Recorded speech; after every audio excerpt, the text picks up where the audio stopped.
Hello, my name is Johnny Smith and I write these books, John Smith is Not Boring. These are the stories of a little boy with a very, very ordinary name. And this is book one. Now we start this story and John thinks, I've got the most common name in the world and there's nothing extraordinary about my life. But his granddad has a really big secret that he's going to share with him. And we'll join the action at the start of chapter 2 when Grandad asks John to step to one side, come up to his bedroom so that he can tell him exactly what's in store for him. So here we go. Where did you last see your dentures, Grandad? Grandad moved in with us after Granny, well, Grandad says she died, but we know she ran off with a Brazilian dancer called Barry. Since then, he's had his own room at the top of the landing. Oh, that's easy, says Grandad. I know exactly where my dentures were the last time I saw them. Grandad looks at me, a smile creeping over his face. They were in my mouth.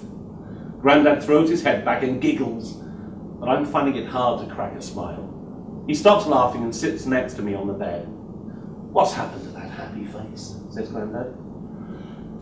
I'll be all right, I sigh. Oh, I know that, says Grandad. Just don't let them get you down, okay? You know what big sisters are like. They're devils. With you, amigo, 100%. Grandad's always full of good advice. It was Grandad who told me never to swallow chewing gum, because otherwise you'll blow bubblegum bubbles out of your bottom every time you fart. He is a wise, wise man, my Grandad. You and me, son, we've got more in common than you think. We're both called John Smith for a start, he chortles. I know, Grandad, I mumble. The most boring name in the world. Ah, there's a little saying down my way, he whispers. Don't judge a book by its cover. Yeah, I think I've heard that saying, I nod. See that?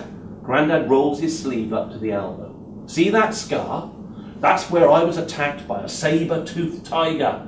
And look at this. A flesh wound I acquired as a Roman centurion. I start to giggle. Grandad's always telling me about his adventures, about the time he played frisbee with Saturn's rings, or went skinny dipping with the Loch Ness monster. You've got something very special, son, says Grandad. What's that, Grandad? I shrug.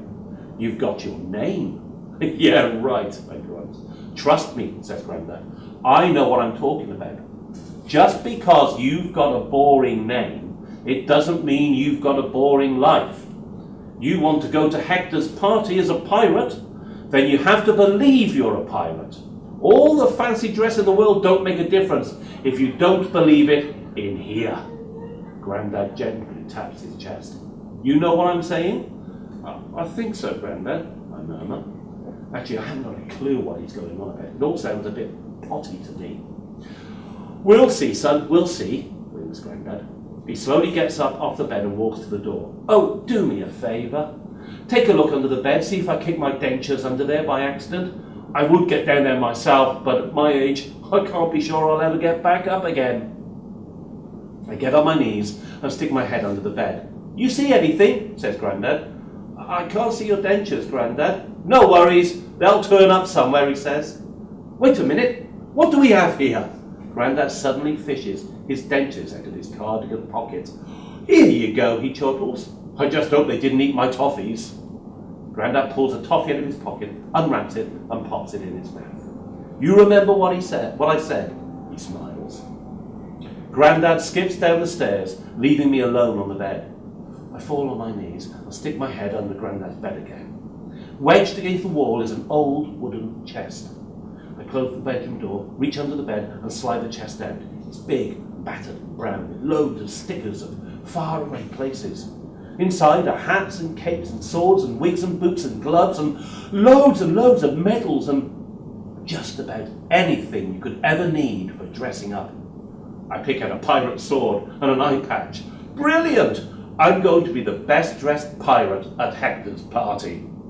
I pull on a pirate hat and throw a pirate coat over my shoulders. It's got knobbly silver buttons down the front in the shape of little bendy swords. I do a big twirl and say in my best piratey voice, yo ho ho, and a bottle of cherry cola. Then I cackle like a real proper sea dog. Just as I'm closing the trunk, I see something written in old swirly writing on the inside of the lid. I read the words out loud. Say it long, say it loud. I'm John Smith, and I'm proud. Suddenly, I can hear, what is that? The sound of the sea? And oh no, Grandad's room is rolling from side to side. A salty breeze is blowing in my face, and I've just been slapped with a slippery fish. What's going on?